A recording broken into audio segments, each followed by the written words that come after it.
So going back to 2021, I think YouTube in 2021, I want to be consistent. I don't care if it's one video a day. I don't care if it's one video a week. I don't care if it's one video every 2 weeks. I don't care if it's a video every month. I don't care if I release one video a year, though that would probably be detrimental to my growth. But the point is that it needs to be consistent. And that's going to be interesting because sometimes life just throws things at you that you'll never expect. And you just have to take a break from this. But I think overall, I want to be more consistent in terms of my content. And towards the end of the year, I really dropped the ball on that.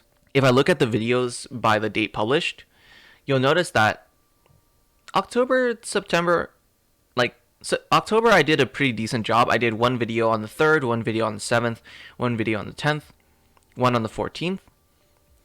And then I just took like a 3-week break, one on November, one on December, and then I started publishing a little bit again, but it's very inconsistent towards the end of the year. And I want to change that. I want to at least be consistent. I don't care if I publish a lot. I don't care if I publish a little bit. I just want to be consistent in it. I also want to focus more on development, or at least, I guess the theme version of that would be something like knowledge. I want to, and I think that I have a decent amount of working knowledge for a lot of aspects that are Roblox related and non-Roblox related, especially in the computer science field. And I want to be able to share that knowledge with more people. And I think that YouTube is a great platform to do that. So I want to center my content more around knowledge, whether that is curiosity, whether that is just straight like information, whatever it is. I want it to be about knowledge. I want people to learn something from my videos. I want them to get something out of it. This is more of a personal ego thing, but it would be awesome.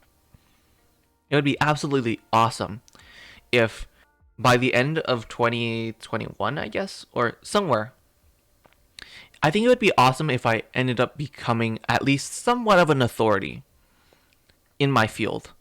But again, that's more of a wishful thing.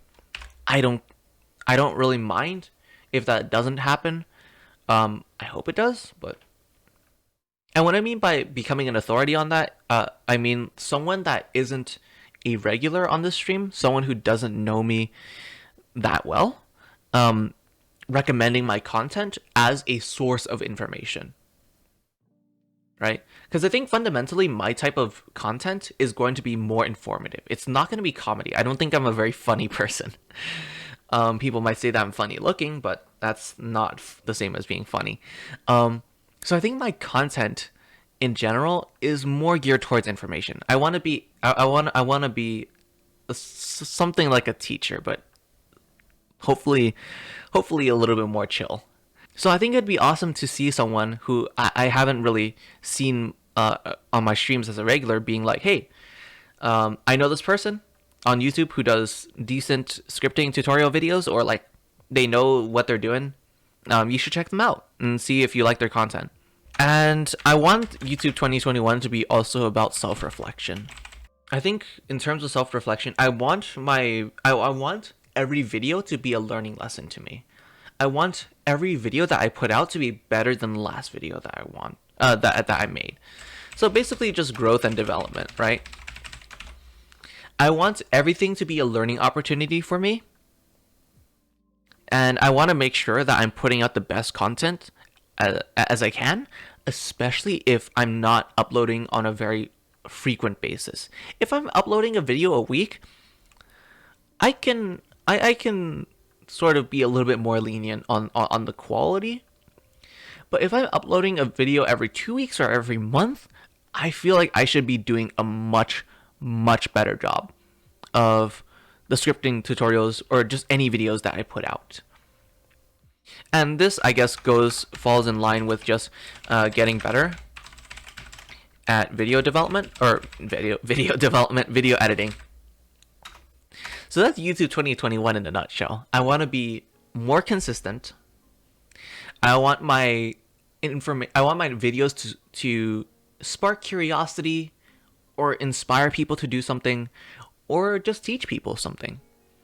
And I want to look back on every video and be like, hey, I learned something from this. It wasn't a total bust, even if the video didn't do well. So that's pretty much YouTube 2021 in a nutshell. And I think that applies to some other places as well. And I guess we'll briefly talk about Twitch. And honestly, I don't know where I'm going to go with Twitch. Ultimately, when it comes to college, I don't really have a very consistent time schedule. And that's one of the things that kind of sucks about trying to stream and be in college at the same time. And I'm not entirely sure what I'm going to do about that. I might do something like Cheeky where he does shorter streams. So like streams of about an hour or so. Because I probably have an hour out of my day sometime if I look at my schedule. Let's look at January 2020 to now. And you can see this sort of gap when I was in terms of the count. I started doing more streams towards January, and actually, but yeah, I've been consistently growing. But the thing is, right? You'll notice that at the beginning of January, all the way up until what was it, like June or somewhere? So around June, right? I was doing streams. I was doing 2-hour streams like almost like Monday, Wednesday, Friday, Monday, Wednesday, Friday, Monday, Wednesday, Friday, Saturday, Monday, Wednesday, Friday, Saturday, Monday, Wednesday, Friday, Saturday, Monday, Wednesday, Friday, Saturday. And I was getting literally the same amount of viewers as I did when I ended up swapping over to just Saturday streams. And I had a lot more time to work on other stuff. I had a lot more time to work on things outside of streaming. Cause when you stream, when you're streaming, when you're live streaming, that's all you're doing, right? You're focusing on trying to create a good environment for people to stick around and watch your stream. And you're trying to entertain them, inform them, whatever, right? At the same time, you could put a lot of your effort elsewhere. And I talked about this when I moved mostly from streaming on. When I moved from streaming mostly to making YouTube videos. Streams, once you're offline, people don't look for your YouTube, or people don't look for your streams a lot. I think in the time that I was gone from September-ish, from September to now, I think like 2 people followed me. People don't really look at your videos. People don't really look at your streams when you're offline. The thing is that Twitch isn't a good place for offline video, or for videos when the streamers are offline, not like when you don't have internet. And so ultimately I made the decision to switch from streaming to YouTube, and I think that was a good decision. Looking back on it, I don't regret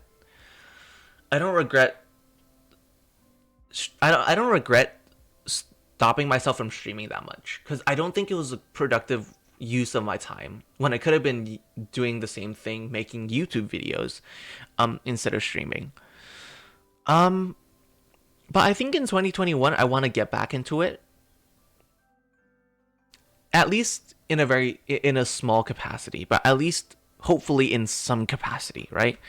I think I'll stick around Twitch for a while. I think it's a good place, and I have some good friends here, right? I think Cheeky and Evan are some of the best, I guess, friends that I've met from an online format. I think they're awesome people. I think they're very motivated. And to be quite honest, there are many times where I am very much jealous of their success that they've found on this platform. Well, not only on Twitch, but also on YouTube, on Roblox in general. They're doing a lot of things. They're making a lot of gains. And sometimes it feels like I'm sort of not doing a lot with my life, I guess, is how I'd put it. But I think in for Twitch in 2021, I want to be more consistent. And it's weird to put consistency twice, but Twitch consistency I think is going to be interesting. Cuz this is going to revolve around my personal school schedule much more than anything else. Because if my school schedule allows for me to stream, then I can stream. Otherwise, I can't stream. Basically, that's pretty much it, right? If I have time in my schedule in between classes, I might be able to stream. Otherwise, it's going to be a lot harder for me to do so. So this is going to be a lot more. It's going to be a lot more interesting. And then as for another thing, I want to experiment around with with structure more. And I think that was a good time back when I was trying to change around my streams to be a little bit more of like a classroom environment or like a planned environment. I had an idea of what I wanted to stream that day in terms of Roblox development, right? Even like when it comes to Roblox development, it's like I have a plan. I had a plan of what I wanted to do, whether I was messing around with cars, whether I was messing around with the constraints, whether I was working on one of my games. I had a plan. I knew what I was gonna do. Um, and I think it'll be interesting if I do less streams, but if I make them more structured, I'd be interested in seeing how that turns out. And who knows? But I think structure is something that I'm gonna be experimenting with a lot. Hopefully with Twitch in 2021. I know that Cheeky was talking about it, and how he had some planned streams, um, and he felt incredibly exhausted afterwards. But I think ultimately the outcome is better. I'm not entirely sure though. That's gonna be something. That's gonna be something for me to experiment with. I guess we could talk about Roblox 2021 because ultimately for the next year, I don't see any reason for me to leave Roblox. And I think ultimately, I'm probably gonna stick around on the platform. If I had to make an estimate, I'm probably gonna stick around for at least a good 2 or 3 more years before making a big decision to jump ship. And the reason why I say that is because I already have an established presence on here. So even if I want to move away from Roblox, I need to do it in a way that isn't going to drive all of my growth, all of the effort, all the progress that I've made into building up my YouTube, Twitch, Twitter. I don't want to throw away that progress just to move away from the platform. So looking at Roblox 2020, what did I do? Well, not a lot. No, I'm just kidding. I did a decent amount. Ultimately, I originally wanted to release a game a month, and I think that was really ambitious. I don't think that would have been. I don't think that was sustainable. But I had a fun time making some of these. Like I remember making the January game project. And it's not perfect by any means. It's still probably broken as hell. I had a lot of fun. And I think ultimately that's what I want to that's something that I want to focus on more in 2021. Fun. I want to have fun with development. And there are obviously going to be times where it won't be fun, right? Learning a new system, and I plan to learn a lot more in terms of Roblox game development eventually, but in 2021. But I think ultimately I want to have fun building the project. I want to have fun making these games. But yeah, January's game project was honestly it was honestly a good it was a good time. February was when I made a sort of biography, an autobiography, on on the 9 years that I've spent on Roblox. I haven't updated it in ages, but I think it was more of a me project. It was more of a personal thing. Also, during February was when I attended Code Day, which was that 24-hour hackathon event. I know that Ninja, I'm pretty sure you were there. Um, I'm not sure if Didino popped in. Maybe during I'm pretty I think Farium rated during that time. Somewhere during that time. But I think it turned out actually pretty well. Um, and ultimately, this game was not supposed to be. It wasn't supposed to be a functional game. It was meant to be a showcase game. It was meant to basically show to the other people who are attending the event that, hey, like, this is Roblox now. Like, Roblox is capable of doing this. It's not just the old 2009 2010 Roblox where everything is insanely blocky and everything is unrealistic. This, you could imagine, like, is possible on something like Unity. Like, this is something that you would see out of something like Unity, possibly, right? There are improvements that can be made to the engine still to make it even better, but I think this is a really good. It was a nice, it was a nice way of just showing what is possible in Roblox in today's day and age. You can see remnants of it here. I'm pretty sure most of this is buildites. And I don't plan on making this public or releasing this ever. Because most of this work is not mine. Well, actually, all of this work, all of this building is not mine for 100%. But like, this was an interesting time. There was so much progress on the maps and things like that, but ultimately the game didn't work out the way that we wanted it to. And I mean, it looks really, really nice. I think what this project really taught me, though, is that there is so much that you can add into a game, but at the end of the day, if the base game doesn't feel good, then no one's gonna care. And also, the more you shouldn't add details at the beginning of a project. We were still working out like the main details when the project sort of fell apart. Like, we were just trying to add so many things. We were adding too many things to the game right away. I worked on it for a while, and I think everything still works. Like, if I run it, I'm pretty sure everything still works. Oh, shops is not a valid map. Oh gosh, it looks so weird now with the front-facing thumbnail.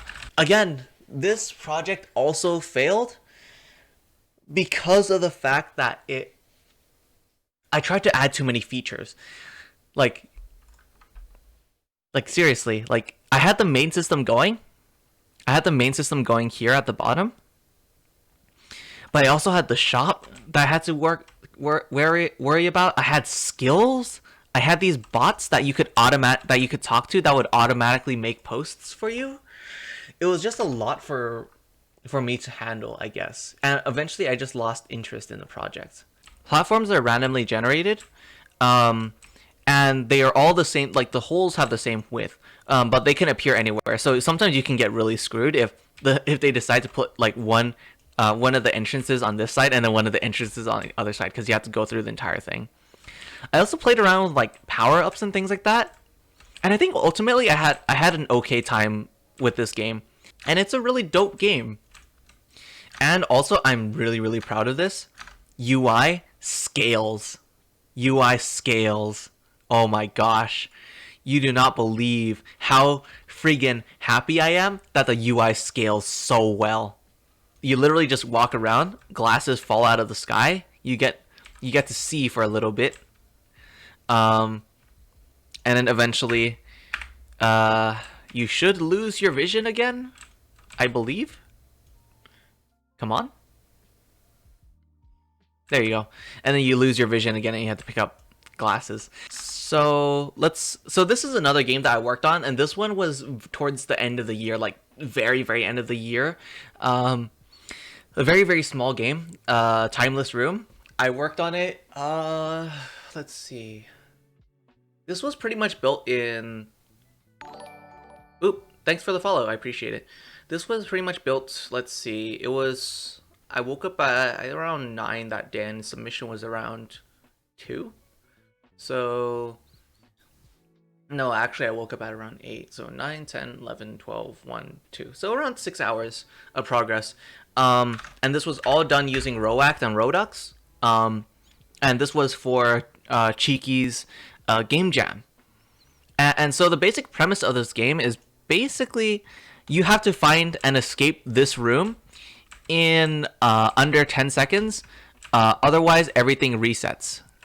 But this was a really neat idea, and I still like a lot of these are ideas that I think still can work. And I hope if it's not me that picks it up again one day, someone does. Because I think this is something that I really think is really fun. Even though it probably takes up like a lot of RAM. Yeah, it's taking over a gig of memory just to load this in. Oh man. So this is not mobile compatible at all.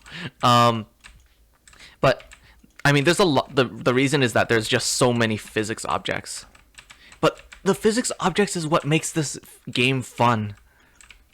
And I think that's one thing that I feel like a lot of games, especially those piggy style games, right? I feel like that's something that they always miss. And something that I don't like about them. Like, when you're playing as a killer, you're always just, like, really, really slow monster. You're not a very quick... You're not a very speedy boy.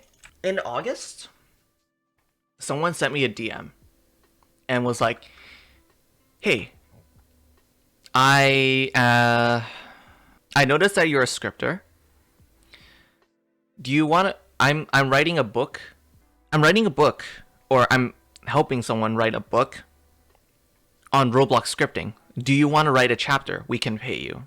And I was originally like, okay, sure, fine, that's whatever, right?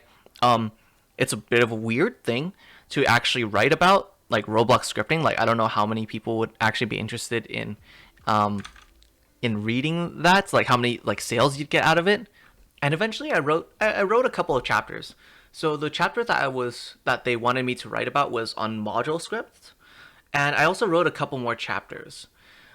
And I think that was interesting. But I think the most crazy thing was that I found out that this book in particular is this book. Sam's Teach Yourself Roblox Game Development in 24 Hours.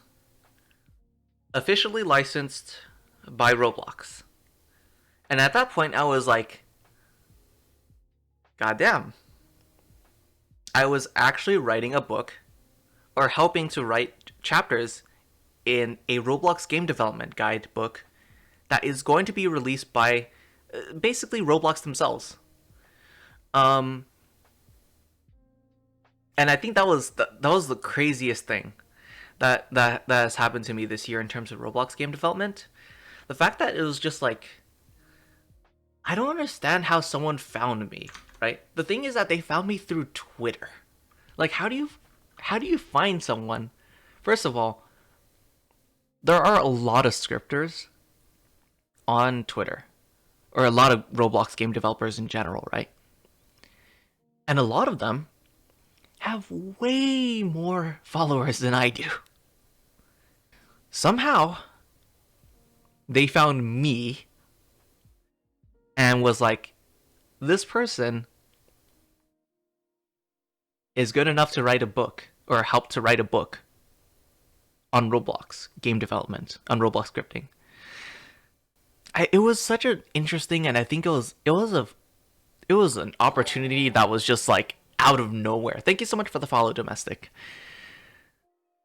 And eventually, and I think that it was really, really neat. It is crazy. I did not realize, and I don't know if this is because the people who run Roblox Education, because after I wrote the chapter for the Roblox the development book, there was like a little bit of like communication back and forth. Like they commented on the document, and then they sent the document back to me, and then I made the edits. Right? I don't, because I know that the people who made the edits on the documents work in Roblox Education somewhere. I don't know exactly what they're responsible for, so I don't know if this is related to that. But this was a really, really dope thing. Like the fact that I was able to help contribute to an official Roblox game development book, which I have ordered, but and like it hopefully it's shipping soon, but it's really interesting. And the fact that I got shouted out by Roblox Education. So far, nothing from the official Roblox account and developer relations. I'm waiting on that. But this is really dope. To get recognized for my work, and just, oh man. And they ended up following me too, which is I think really awesome. Lesser known Roblox account, but still a milestone nevertheless. Like man, this was such an awesome opportunity. And these came out of literally nowhere. Like I did not expect any of this to happen. And I was equally as surprised as maybe some of you are that like this happened. I'm not a very big creator. Like people like Alvin Blocks, people like Dev King, even smaller creators like Dutch Developer, they have way more visibility on the internet than I do through everyone else, and they might have had opportunities as well to help contribute to this, but still, like through all of that, they still found someone like me. And I think that's just awesome. But in Roblox, for Roblox in 2021, I want to have fun with my development. I want to see if I can learning and growth. There is still so much that I still have not learned about Roblox game development in terms of scripting, especially when it comes to the higher level stuff. And right now, I am very comfortable with teaching people the basics, right? I can talk to you about the fundamentals of Lua. I can talk to you about the Roblox API to a certain extent and services. I can talk to you about tables, and I can talk a little bit about meta tables. But that's where my knowledge sort of ends right now. Because after that point, I'm still learning. I'm still trying to wrap my head around things. And so I'm not comfortable teaching that to other people yet. So I want my 2021 for Roblox to also be an opportunity for me to learn more. Whether it's a game project that I'm working on, whether it's a team that I become a part of to work on some development, I want to be able to just learn and grow as much as I can. And I guess the last thing in terms of Roblox 2021, and this is super ego-y and like, but I think this ties back to what I said earlier with YouTube, but recognition. And when I say recognition, I don't mean like, oh, I want like Roblox to directly shout me out. That's, I mean, it's possible, but I don't expect it. But if I had to choose one thing, I would really love to go to RDC next year. And the only path that I see that's possible right now is either you joining a major development team. So you work on a game project, you work on a game that's probably on the front page or close to the front page, or you become a regular on the Roblox developer forums. And I've been trying really, really hard at times to become a regular, but it hasn't happened yet. But I hope that, who knows?